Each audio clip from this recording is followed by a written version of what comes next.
Bonjour à toutes et à tous. Je me réjouis et je vous remercie d'être venus aussi présentes et présents à notre invitation pour cette première édition. Effectivement, comme disait Maxime, et dans la continuité de ce que Bernard vient de nous présenter, à savoir l'appel à projet qui nous a d'ailleurs valu pas mal de dépenses d'énergie et de sueur avec l'équipe de Eliway que je remercie d'ailleurs. Et qui constitue une des grandes actions de l'année 2023 en matière d'opérationnalisation de la stratégie. Je voulais vous présenter encore 2-3 projets, faire le focus sur 2-3 autres projets de terrain qui viennent d'être lancés et qui démontrent finalement qu'on est réellement passé dans une phase d'opérationnalisation. Une première étude qui est en cours, qui vient d'être lancée, qui va consister en l'analyse du transport par filière économique. Elle résulte d'un double constat.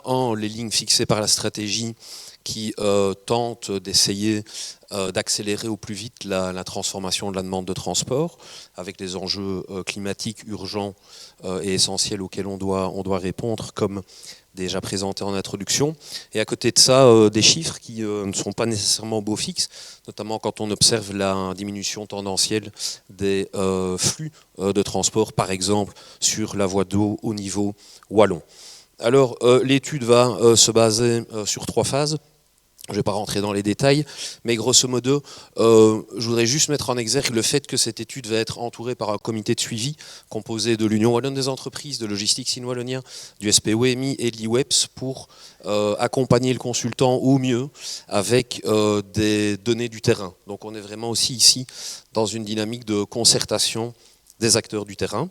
Donc il y a un screening générique d'abord qui va être réalisé des différentes filières, alors des filières historiques, des filières historiquement clientes des modes massifiés, que serait par exemple l'agricole, le carrier, mais alors il y aura aussi une investigation de filières potentiellement porteuses pour leur port modal, telles que par exemple la logistique urbaine ou encore la grande distribution. L'objectif après cette première phase, c'est de sortir 5 filières prioritaires, en tout cas estimées comme telles, au regard de différents indicateurs. L'idée, c'est pas de créer une nouvelle usine à gaz avec à la fin des scénarios qui seraient complètement utopiques. Un des drivers prioritaires qui va être considéré depuis le début, c'est le critère prix. Donc il n'est pas question de faire des recommandations à la fin sur des reports modaux qui seraient totalement incompatibles avec la réalité économique du terrain.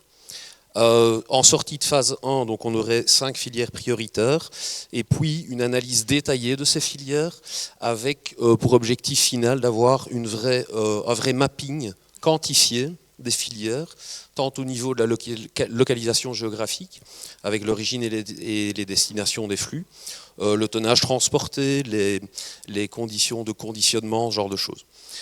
Et alors, à la fin de cette étude, le consultant viendra avec une liste de recommandations de terrain portant sur différentes thématiques, par exemple les aides publiques, par exemple la réglementation et autres.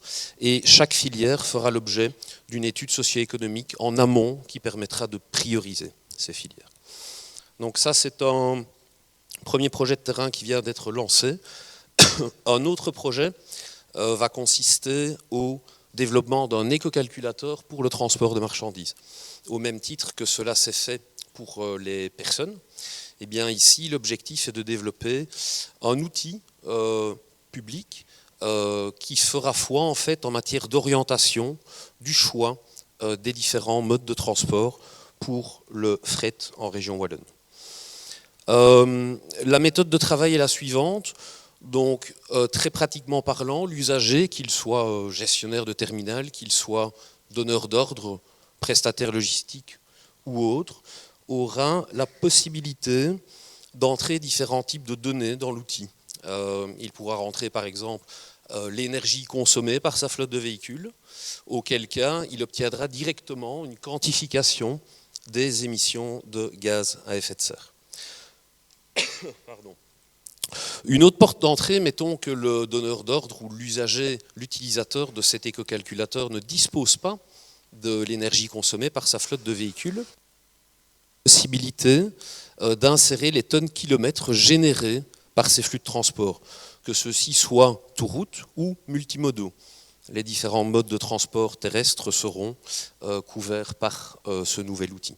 Alors il aura la possibilité de préciser le type de véhicule utilisé. Et quand on parle de type de véhicule utilisé, on fait référence plutôt à la capacité de chargement de ces véhicules. Il faut savoir qu'il y a toute une discussion qui a été faite avec plusieurs acteurs wallons pour que ces types de véhicules coïncident avec l'écosystème de la Wallonie et que par exemple les types de bateaux proposés dans l'outil soient bien les types de bateaux que l'on retrouve sur notre réseau fluvial. L'usager pourra aussi faire la distinction entre le type de fret, vrac versus conteneur par exemple. Et alors il y a toute une qui a été menée sur les facteurs de conversion à utiliser, c'est-à-dire il y a plein d'études qui existent en fait sur des facteurs de conversion à utiliser pour estimer les émissions de gaz à effet de serre. C'est un point crucial pour nous que l'outil soit complètement transparent et que les résultats finalement fournis par l'outil puissent être, je dirais, exploitables et tout à fait légitimes. Et donc toute une étude a été faite, et est toujours en cours d'ailleurs par le consultant, pour comparer les sources de données et pour valider ces facteurs qui vont permettre de quantifier précisément les émissions de gaz à effet de serre. Alors, émissions de gaz à effet de serre, oui, en lien avec un des objectifs prioritaires de la SRM, mais pas que. L'outil permettrait également de quantifier les émissions d'autres polluants. On peut passer par exemple aux particules fines. Et enfin, un autre point, c'est le lien avec le guide sur les externalités du transport de marchandises. Outre la quantification de ces émissions, qu'elles soient de gaz à effet de serre ou d'autres polluants, il y aura aussi une monétarisation de ces externalités, ce qui va permettre en fait à cet outil de représenter un réel support décisionnel pour le choix d'une chaîne de transport ou d'une autre, qui pour rappel pourront être multimodales. Alors il prendra la forme suivante. Dans un premier temps, le livrable c'est un outil Excel, mais ce n'est pas le livrable final. Le livrable final c'est une publication en ligne de cet outil Excel sur le site du SPOE. Je pense qu'on est à l'horizon T1, T2 2024 pour la mise en ligne de cet outil, ouvert à tous, évidemment, et à tout type d'usagers.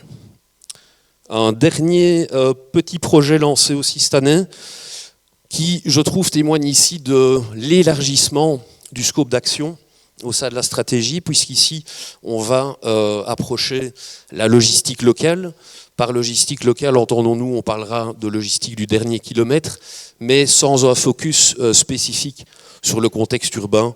On parle souvent de logistique urbaine. Ici, on voulait garder la mise à disposition de ce guide de bonne pratique aussi pour des questions de logistique locale dans des zones rurales. Par exemple, la dynamique est sensiblement la même que celle utilisée pour l'identification des filières porteuses pour le report modal. Donc il y a une approche, je dirais, top-down basée sur la revue des bonnes pratiques au niveau national et au niveau européen. Mais dès le départ, le consultant choisi va entamer une phase de concertation auprès des acteurs de terrain pour remonter de l'info et cibler vraiment les réalités de notre écosystème wallon. Le guide comprendra différents types de bonnes pratiques liées à différentes thématiques. Ça peut être de la réglementation avec par exemple un accès bien spécifié temporellement pour les zones de livraison. Ça peut être lié à de l'aménagement d'infrastructures. Ça peut être de la mutualisation d'actifs logistiques, ça peut être des recommandations quant à l'utilisation de véhicules plus durables, type des vélos cargo. Le guide sera mis à disposition des pouvoirs locaux. L'idée en fait est d'internaliser cette expertise au sein de la sphère publique. On est à l'horizon courant 2024, fin T2 2024. Donc voilà, 3 petits exemples concrets de cette opérationnalisation de la stratégie courant 2023 dans la foulée de l'appel à projet déjà présenté par Bernard. Et avant, un petit zoom, mais Maxime va l'introduire, sur un projet qui nous tient à cœur également. Merci pour votre attention.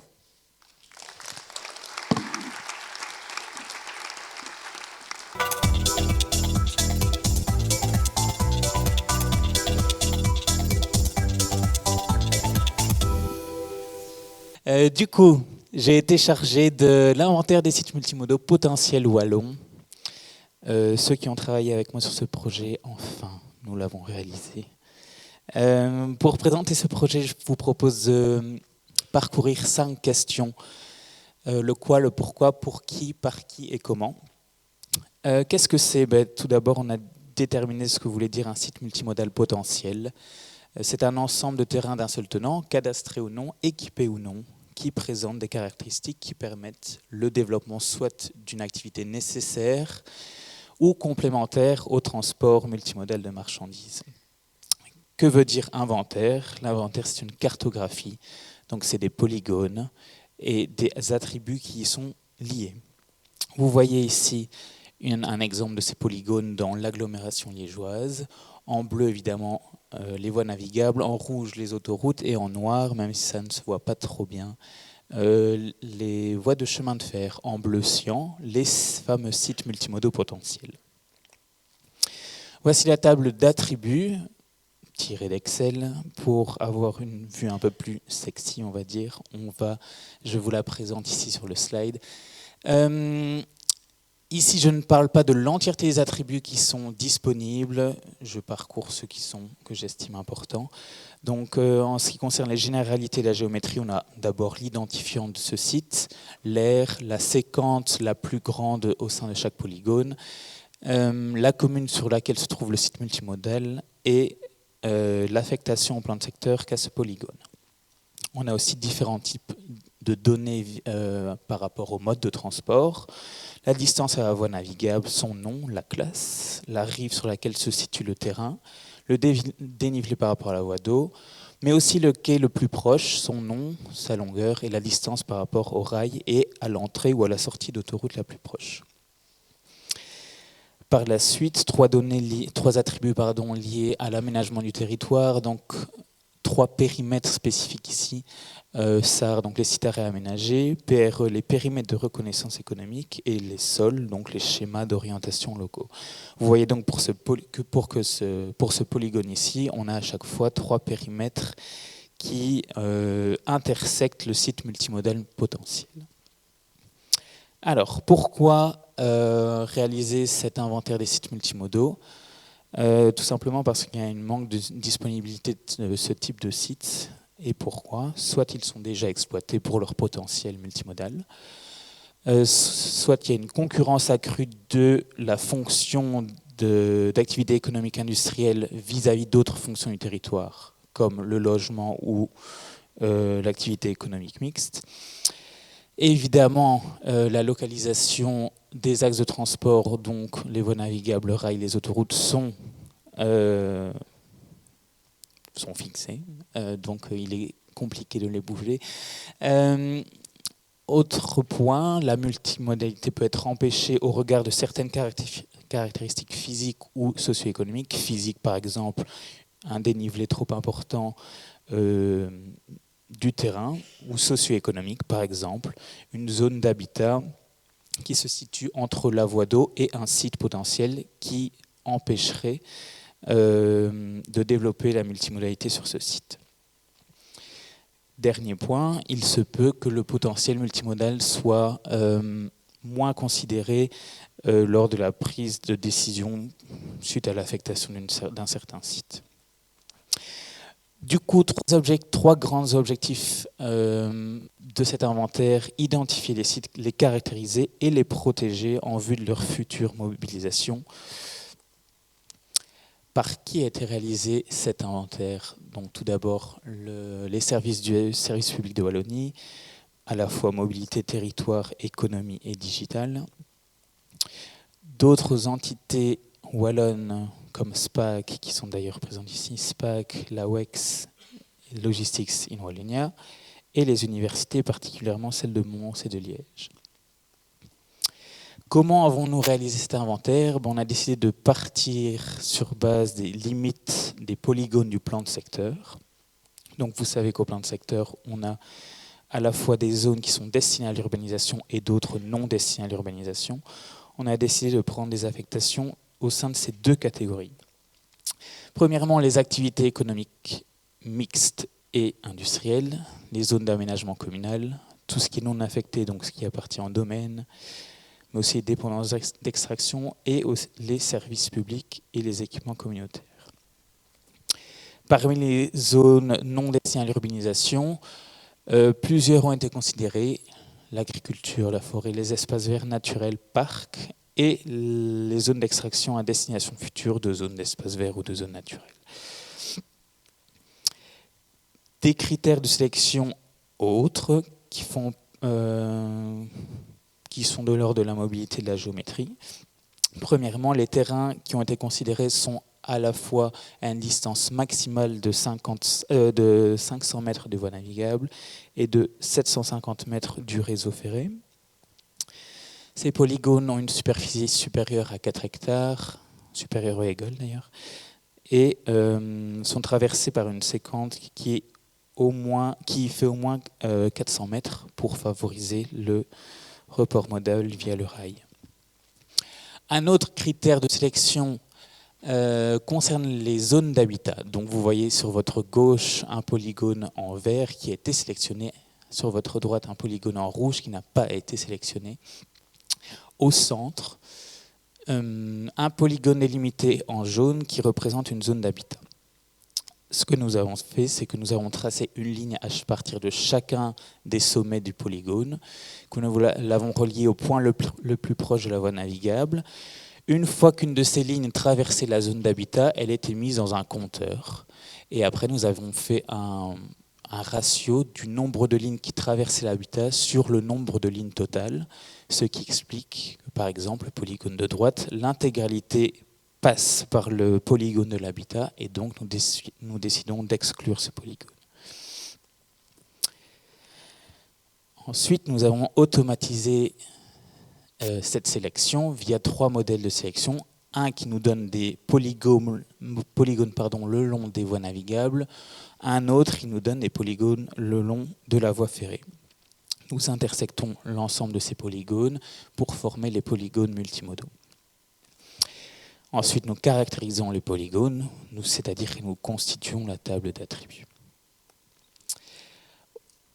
Pour cette automatisation, la phase test s'est déroulée sur l'arrondissement de Mons, ça a duré plus d'1 an, et la phase finale, donc on a fait tourner l'ensemble des 6 modèles sur chaque province. Donc à la fin, ce qui nous reste, c'est 4 inventaires, vu qu'on a bien, même s'il y a 5 provinces, on n'a pas de voie navigable en province du Luxembourg, donc on a bien 4 inventaires, que l'on regroupe en un seul inventaire régional. Et voici, donc vous avez une autre vue de ce cadastre, cette fois-ci pour l'agglomération de Charleroi. Donc ici, on a en rouge, encore une fois, les autoroutes, en brun le ring, et en bleu cyan, une nouvelle fois, les sites multimodaux potentiels. Maintenant que nous avons parcouru ces 5 questions, je vous propose de brièvement faire une analyse de résultats et de voir qu'est-ce qu'il nous reste par la suite. Donc au total, 504 sites sélectionnés pour une surface de 11 414 hectares, 55% en zone destinée à l'urbanisation, 45% en zone non destinée à l'urbanisation, avec une superficie médiane pour chaque terrain de 11,9 hectares. La proportion de ces sites par affectation au plan de secteur, on voit qu'une part importante se situe en activité économique industrielle et le reste en zone agricole, forestière ou espace vert. Lorsqu'on ne considère que les zones destinées à l'urbanisation uniquement, la majorité des polygones se situent en activité économique industrielle. Le reste en dépendant d'extraction, donc pas réellement utilisable actuellement, et 6% en non affecté. Et après, à court terme, réaliser une fiche explicative de cet inventaire sur le géoportail qui sera disponible pour tous et toutes. Et pour une série d'organismes publics prélistés, on va leur permettre de consulter les données et de les télécharger. Et du coup, ces données seront disponibles pour les organismes qui sont en charge de la valorisation du territoire et de la mise à disposition de ces sites aux acteurs du transport de marchandises et de la logistique. Au plus long terme, il s'agit de faire une catégorisation de ces sites en créant un indice avec un potentiel faible, moyen et élevé des sites, et ensuite d'approfondir cette caractérisation en donnant une priorité aux sites à potentiel élevé. Et ceci se réalisera avec des acteurs à un domaine sous-régional. Voilà, je vous remercie pour votre attention et n'hésitez pas si vous avez des questions.